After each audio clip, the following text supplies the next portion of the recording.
Alright, we back on sports. I want to say this right now. I'm really not in the mood to do this, to be quite honest, but I know it needs to be addressed. You know, I usually do the videos. I was supposed to do it yesterday, and I didn't get a chance to do it yesterday, so I'll do it today. And to be quite honest, I'm a little frustrated because for recovery reasons, for those who work out know what I'm talking about. So before I get started, talking about the Eagles and other big topics, I do want to talk about the fans for a minute because some of you have sent me some stuff, and and one particular I want to talk about. This person, Hurricane 320, says, "Hey, Event, I've been watching your videos for years and have been wondering if you would ever make any fitness videos or give us some of your tips to build muscle mass. This is just a thought. I don't have a problem doing tips and things of that nature for fitness. If you want me to do that, I'll add it into these videos. I don't think that I'm ever going to do a standalone video when it comes to working out. I don't want to be one of those guys who goes to the gym with their camera, as you see on YouTube, and they film themselves working out and carrying on. I don't want to be that guy. You know what I mean? There's a billion of those videos out there. You know what I mean? But if there's, fitness tips and tricks that you want to know, I don't have a problem with incorporating that into the sports videos because fitness and sports, it's all the same anyway. However, you're just saying to build muscle mass. There's really nothing really specific you're asking. I can say that if you're looking to build muscle mass, number one, you have to have a good, steady diet. First off, a good mentality. You need to have a good diet, and when I mean good diet, for me personally, I eat like 5 times a day. So it goes to show you, and for people who don't know, when people say that breakfast is the most important most important meal of the day, it pretty much is. You have to start off your day with a really good breakfast, especially if you're planning on building muscle mass. Now, we've talked about this on Twitter a lot. Me especially, Bulk Strike. We talk a lot in trade tips and, on workout and different workouts and protein powders and things of that nature. I personally don't use protein powders that much unless it's for a recovery issue. You know what I mean? After every workout, intense workout, you use it for recovery. Mind you, when you work out and you're done your workout and you're done your cool down period, you're supposed to have at least, you get about a half hour, 45-minute window to get that protein in. So whether you're eating again or, which I would suggest too, even though you're taking your protein shake, eat a meal afterwards, all right? You have that half hour, 45-minute window. Now, for those who think that building muscle mass can be a problem, believe it or not, building the mass isn't a problem as much as it is maintaining it. And you have to understand that when you do decide to build muscle mass, like I said, you have to change your diet, number one. You have to do a number of intense workouts. And I put it like this. A lot of people make this mistake, I've noticed. Granted, everybody's body is different, so all workouts don't work the same. However, you have to break those workouts down. And when it comes down to it, you have to use a target muscle group when it comes to your workouts. So you may see a guy go to the gym maybe once or twice a week. Personally, you're supposed to, they say at minimum, you're supposed to, if you're going to gain mass, you're supposed to work out at least 3 times a week. Okay, at minimum. Now, I'll put it like this. When you see a guy come into the gym and he works his chest, his shoulders, his arms, he pretty much does the entire top half of his body, and then says, I'm done, I'll come back maybe he did on Monday. He'll come back probably on Friday and do his legs, the entire bottom half of his body. That is how you're messing yourself up because you're not supposed to do that. Okay, it doesn't help. There's way too much downtime. You have to understand that muscles take 48 hours to recover, which is why you do specific target muscles. So day 1, you may do arms and and traps. You know what I mean? You do your arm workouts. You know what I mean? Day 2, you do chest and shoulders. You know what I mean? Day 3, you do back. You know what I mean? And day 4, you may start your legs. There's too much downtime when you do that for recovery. All right. So when you think you're gaining, you really aren't. That's what it comes down to. Yes, if you're not used to working out, you're going to feel that pull. You're going to feel that tightness. You're going to feel, that good ache. There's a difference between good aches and bad aches. There are when it comes to working out. However, you have to understand that it all starts with your meal, and then you have to plan out your workouts. All right, you don't want to overload too much because for those people who understand, overloading when it comes to muscle mass.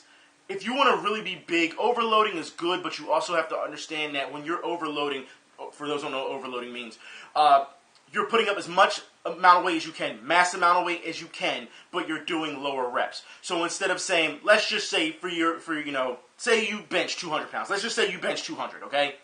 And you're benching 200 and you do 4 reps, all right? Or I'm sorry, not reps, 4 sets, all right? You do 4 sets of, say, 8. Let's just say that, all right? And you're benching 200. But you want to go higher. So if you go higher, say you start benching 250, then you lower your reps, all right? So you're benching 250, but you're doing 4 sets of, say, 4.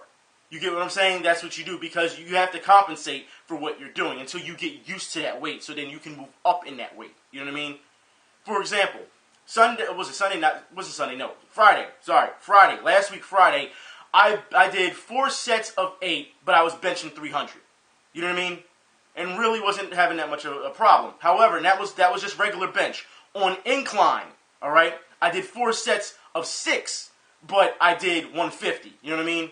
You don't want to burn yourself out too much. And that's the thing, you have to also go in order. Personally, I go incline, which is the warm-up. That's pretty much what it is. That's the warm-up, incline. Then you go to your big bench, you know what I mean? And then, it really depends on how you do things. There's always a science to things. And also understand, there's a way you can always trick your muscles. You have to. Because if you do the same workout over and over again, your body gets used to that. It's not just about adding on weight. No. You have to do different workouts in order to keep your body, it's pretty much keeping your muscle in shop. That's pretty much what it is. So understand, you're going to have your recovery period. And what people don't understand is, like I said, it takes 48 hours for muscles to recover. Okay? So if you do a target, group of muscles, you can't do that again for another 48 hours, which is why you break them down. But, however, there are certain core muscles that you can do over and over. They're called endurance muscles. For example, the abs are endurance muscles. So you can do those no matter how much they hurt, how much you feel pull and pain. You can do abs every day if you wanted to.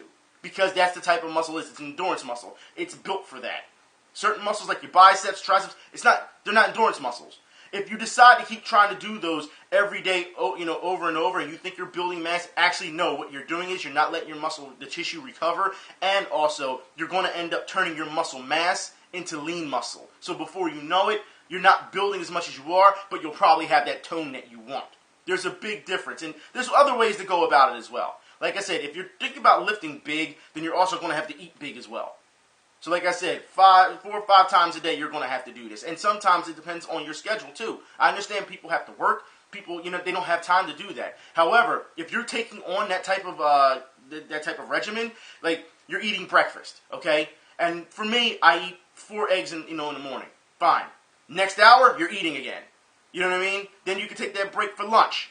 Then after that, you have a snack in the middle. You know what I mean? You're constantly eating if you're going to build that type of muscle. But, like I said, that's for muscle mass.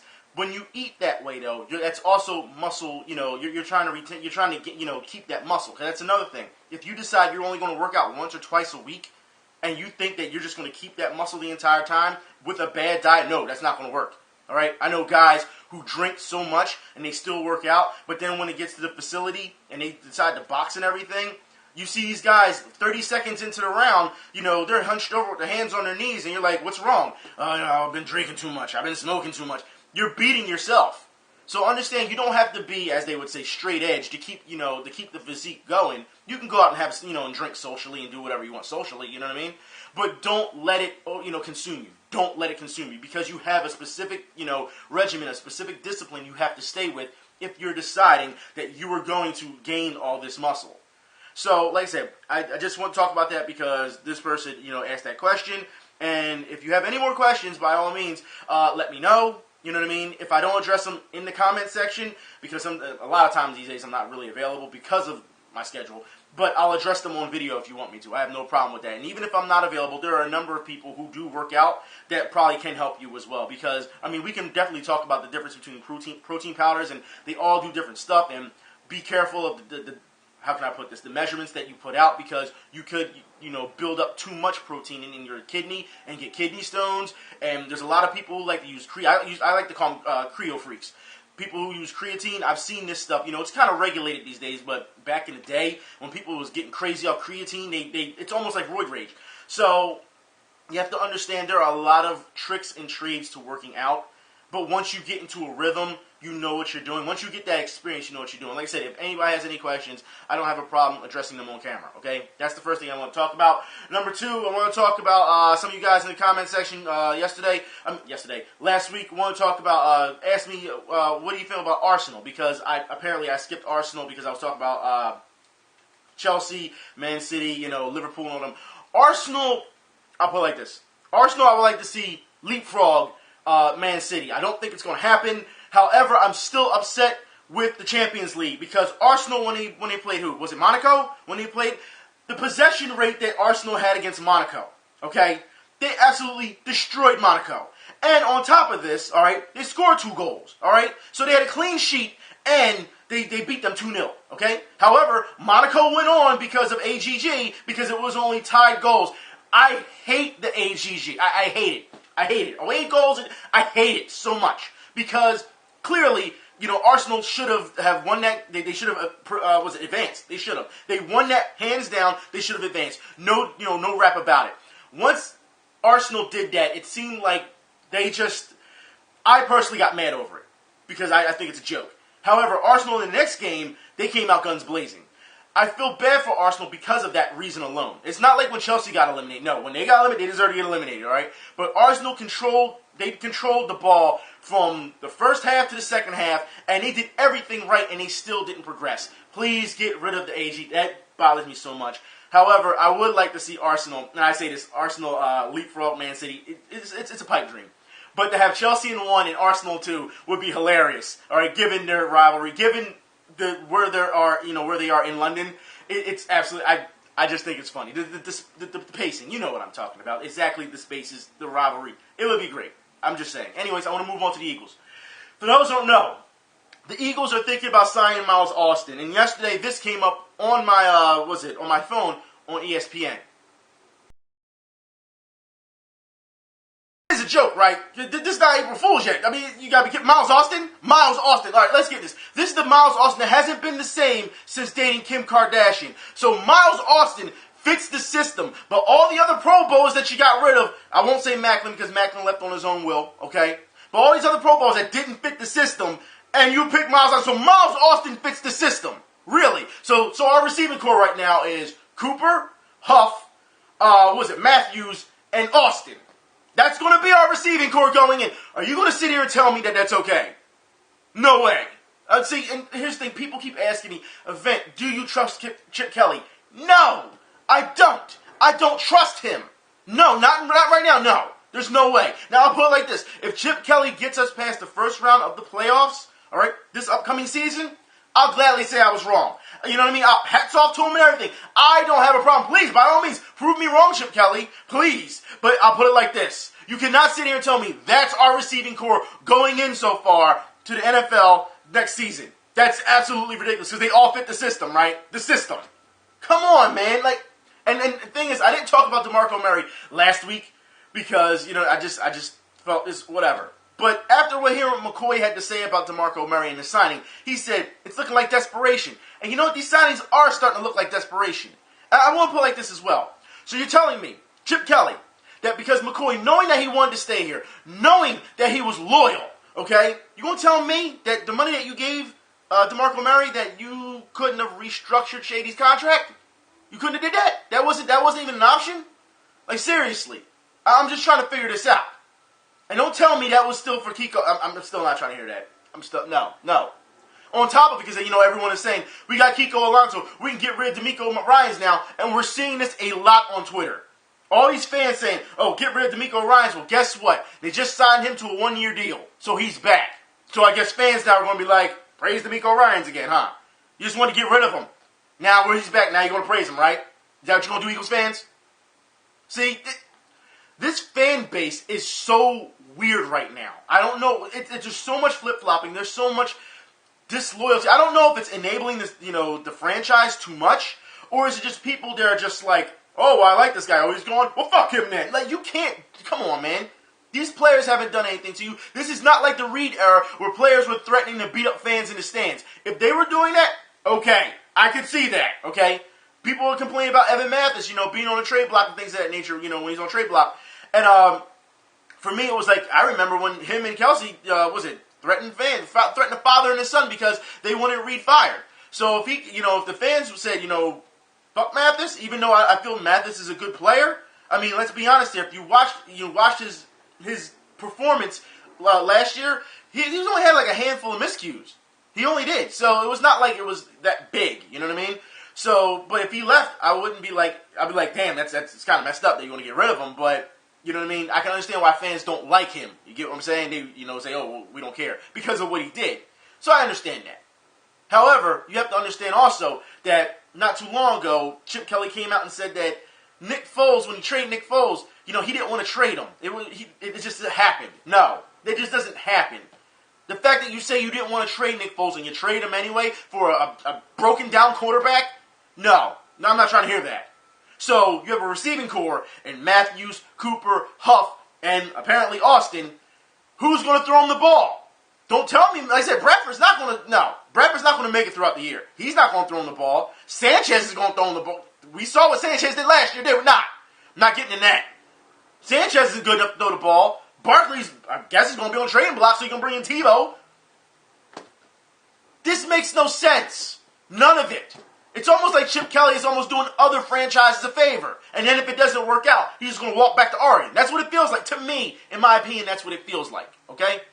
I'm not saying it's going to happen. I'm just saying that's what it feels like to me. It's just, like I said, I don't trust Chip Kelly at all right now. I don't. It's sad. Anyways, I want to move forward. I want to talk about the Griffin Force flop of the week. I guess I'm going to try and make this video kind of short. Like I said, I'm really not in the mood to do this. Griffin Force flop of the week goes to, once again, college basketball. They have been performing so much as like, have you noticed that? College basketball. During March Madness, you try and pull this garbage because apparently the guy's going to act like he was elbowed in the face, never gets touched. Fury checked back into the ball game. Handled a hot pass. McClellan took out his do-it-yourself kid and knocks one down. But again, they went left. As the officials go to the monitor to see if there might have been an elbow on the play. Let's take one more look at it. McClellan on the drive-by. I'm not sure about the reaction by Chandre Jones. He was holding his face. Come on, man. Stop being a fraud. Clearly, you are not hurt. And if that's what you got to do to win, then you need to go sit the hell down as far as I'm concerned. Speaking of more March Madness, I want to talk about Temple. Now, look. I'm no stranger of being a Temple Owls fan, especially when it comes to basketball. I mean, seriously, this is where Temple excels. This is their thing. Their fan base is great. However, I have to say that their fan base had a lapse of judgment because last week we talked about Villanova and how they choked, did we not? And I showed you the picture of the girl who was crying, after, Villanova lost. They choked it away. And she still had enough moxie to still play her instrument. Well, Temple fans, that's right, oh my God, Temple fans decided, since, Villanova choked it away, they were going to make fun of this girl. That's right, not the basketball team. Make fun of this girl and blow up a big picture of her and parade her around in the stands. See, there's things I don't understand. Like, because I'm a Temple Owls fan, I'll always support the Temple Owls. But I'm trying to figure this out. Who the hell are you to judge anyone, Temple? You haven't won a damn thing in so long. Who are you to jump all over Villanova and do something like that? I'm just trying to figure this out. You should be worried about yourselves instead of worried about Villanova because last I checked, anytime Villanova, either comes into town or when Villanova gets on these big wins, and I know a lot of people want Jay Wright fired though, but Villanova has a great regular season. They're like the Peyton Manning of college basketball. They have a great regular season, and then when it comes to March Madness, which is the postseason, they falter. It happens, okay? But Temple, sometimes you don't even make it. To the postseason. You don't even have a good, regular season. I still support you, but you have no right and no way, shape, or form you can sit here and talk about Villanova. Start winning games, start making it to the big dances, then you can start talking. Until then, seriously, keep your mouth on lock at this point. I want to move forward, all right? Because for those who don't know, blame that ref. The Mavs are just getting to this right now. Oh, my God, blame that ref. For those who didn't see the Sixers game, and like I said, I haven't been watching the Sixers game. You guys sent it to me. It's just sad to see that the Sixers, I've still been keeping up on scores and things of that nature, and reports. And they seem to be playing harder. I give them that, all right? They're playing harder. Still not enough for me to say, hey, I'm going to watch you because of everything that's happened. But, like I said, they've been playing harder. But when you screw the Sixers over, look, it's bad enough they have a bad record as it is. But when the refs start screwing the Sixers over, it goes to show you they really don't have a chance in this league at this point, at this juncture, at this structure at this point. You've got to be kidding me. Look at this, how this guy goes up for a dunk, and Nerlens Noel, for those who don't know, Noel Nerlens, whatever you want to call him, I know a lot of people like to switch his name around. Noel gets a clean block on this guy, and the ref calls foul. The near steal. Whoa, look at Noel getting held up top, and they set. Meanwhile, Meanwhile, the Lakers went on to win that game. And I will sit here and report this. Lakers fans who were okay with the Lakers tanking this season were very upset that the Lakers beat the Sixers. Yeah. Damned if you do, damned if you don't, right, Lakers? Now you know how it feels. I will put it like this as well, all right? Speaking of being upset, for those who don't know, on Sunday, I went down back to the basketball courts to see what was going on. Like I said, I always go to different basketball courts to show you what's going on in the city. And once again, over at Moss Playground, there's another place. There's another place that doesn't have rims, and kids are trying to play there, and they can't play. That's right. And I'll put it like this. It may be a little hard to hear because the wind is kicking up, but this is something that you definitely need to see. Hey everyone, we back. As you can see, I'm at Moss Playground right now. As you can see, the rims still need to be here. It's very nice out today. There's people all over the place playing basketball, football, baseball. I've seen some soccer. And as you can see, these rims over here, they need help. Look, we even got a kid over there right now playing basketball. No rim. Look at that, man. No rim. Don't have nowhere to go. This is absolutely ridiculous that they're still doing this here. These playgrounds is killing me. Like, look at this. I'm gonna go around the other side, man. As y'all can see, the asphalt ain't too bad here. So that's not really much of a problem. The sun is kind of shining really nice. It's really nice out today. But look, these backboards need help. They're not even straight. You know what I mean? This is just straight up wood. As you can see, it's wearing down already. They need help. But then again, there's no rims. Matter of fact, this one over here is all frame. No backboard whatsoever. No backboard. You know what I'm saying? Like, it's just sad to see these things. And you notice on the end caps here, when it comes to the other side, the wood is worn. This one's kind of worn. Kind of. But once again, no rims. So what can you do? You know what I mean? But if you go over here, as you can see, still cracks over and all up in the pavement. So that will have to be, fixed. But overall, it's still manageable, But look at this backboard. You can tell someone rode on and they painted over it. But still, no rims, but it's not as bad as the other backboards you see. It's just real sad to see that kids over here are playing basketball and no rim. What's up with that? So once again, we have kids who are trying to stay out of trouble, going to playgrounds, and can't play. I mean, how many times do we have to keep saying this? As far as I'm concerned, like, look, we already see people say, oh, well, they don't want kids to stay in all the time because it doesn't make them active, it doesn't make them healthy. Then when they try to go out and be active, they can't go play. So where are they supposed to be active at? And the thing is, at this place, you know what I mean, maybe that kid wasn't allowed to go anywhere else. You know what I mean? Of course, us adults, we can go from place to place to place, but that's a kid. His mom probably told him, look, you can go to that playground and that's it. You know what I mean? You can't go any further. You know what I mean? Like, we don't know. But the thing is, when you see things like that, that's exactly the problem we have. Like I said before, we already have these problems with the schools here where, they take away all the extra activities, extracurricular activities, but you still want kids to stay out of trouble. You don't want them to stay in the house. You want them to be active. And then, remember I did that video years ago where it was, oh, well, we want kids to go out and be active. And then they came out and said the dangers of playing football as, a kid, or the dangers of cheerleading and all this shit. And it's like, you gotta be kidding me. It's like, so you don't want them to stay in the house because video games make them into killers, but you don't want them to go outside the house to play sports because they could get hurt. Make up your mind. But on top of this, like I said, when it comes to all this, not having much stuff to do in school for these kids, here's something that's going to interest you.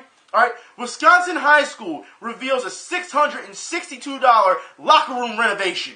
That's right. Let's see what those locker rooms look like. That looks like an NBA locker room as far as I'm concerned. Look, man, you've got for a high school? Seriously, that's crazy. It's crazy. And here we are, we're still fighting to get playgrounds. You know what I mean? Get rims up on playgrounds. They getting NBA-style locker rooms in high schools. You gotta be kidding me, man. You know how many high schools have been shut down here in the previous, I'll say, 3 years? Like, it's crazy. Maybe it comes down to people who are handling the money. I mean, we already know here in City Hall there's been a lot of scandal when it comes to it. They've been pocketing the money themselves. There's just so much wrong with this city. And one of you guys had sent me a message the other day saying, man, you should run for mayor. Yeah, that's not going to happen. All right, because I don't have the connections that these people do in power. I don't have those type of connections. You know what I mean?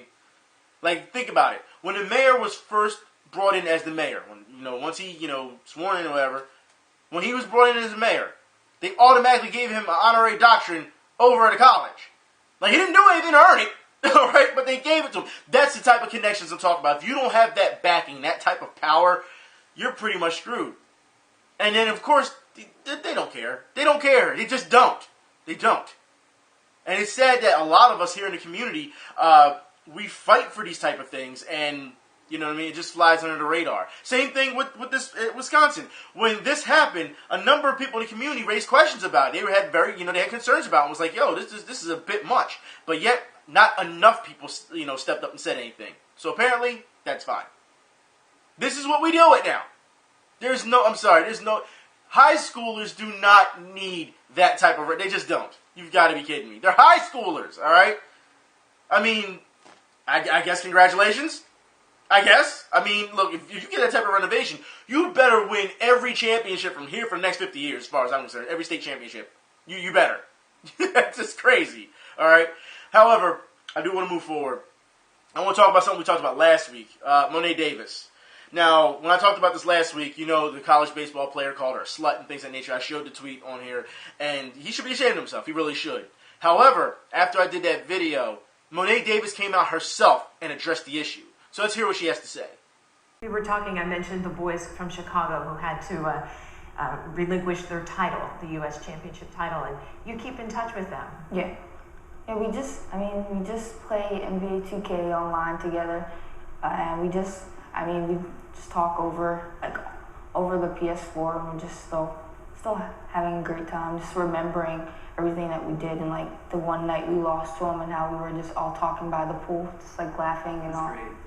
Technology is great. It really does. It allows young kids that meet in tournaments like this to stay in contact with one another. Technology can also be very tricky, as you've learned. Over the past weekend, a baseball player from Bloomsburg University, a school that, interesting, is in a stone's throw from Williamsport and outside of Philadelphia, kicked off his team after he sent an incredibly inappropriate tweet directed at you. What have you learned from these situations? How do you handle them? I mean, everyone makes mistakes, and everyone deserves a second chance. And I mean, I know he didn't mean it in that type of way, and I know a lot of people get tired of me, like, to see me on TV, but sometimes you just gotta, just think about what you're doing before you actually do it. And I know he didn't. I know right now he's really hurt, and I know how hard he worked just to get to where he is right now. And so, it was pretty hurt on my part, but I know he's hurt. He's hurt even more. Incredible understanding. You sent an email to his school? Yes. What did you ask them to do? To reinstate him. Have you heard back? I didn't check my email yet. What caused you? What led you to do that? What made you want to do that? Because everyone makes mistakes, and I know he would, if it was me, I know I would want to take that back, and I know anything he would do just to take that one tweet back, and I know how hard he's worked. So why not give him a second chance? Within everything that's, being said, I know some people are going to say she's naive for that because, the guy knew what he was doing, or some are saying, she's being very forgiving, she's being very mature. There's one thing throughout all that I really want to focus on. And that is that, because ESPN clearly doesn't have the heart to talk about it, of course, they missed their mark, but, because they're part of it. They're not going to talk about it. I want to talk about how a 13-year-old girl sees that the world, all right, is tired of looking at her being on TV. A 13-year-old girl simply because she's playing a sport that she loves. Or should I say sports, because also she was playing basketball in, in the NBA All-Star, was it Celebrity All-Star game. So, people are sick and tired of seeing a 13-year-old girl play sports. That's what you want to go with, because now she's getting a movie deal out of it. She's actually helping people with, with her branded shoe and helping, privileged children. So, at 13, we're now at this point now, as adults, we're saying we're sick and tired of seeing a 13-year-old girl, do what she can do at 13 that most people haven't done their whole damn life. That's the message we're sending now. And I say this because you have to understand that this is the media's doing, all right? When you constantly throw people into the fire, constantly oversaturate people like this is what makes others hate other athletes. It's not because of what they do, as opposed to how much you throw it in people's face and force it down their throat. We see it all the time. We've seen it with LeBron James. We've seen it with Tiger Woods. We've seen it with Tim Tebow. We've seen it every time you think that these vultures can find something big, they will pounce on it and run it into the ground. That's what they do. And you took a 13-year-old girl and you ran her into the ground. But yet, nothing like that was talked about at all.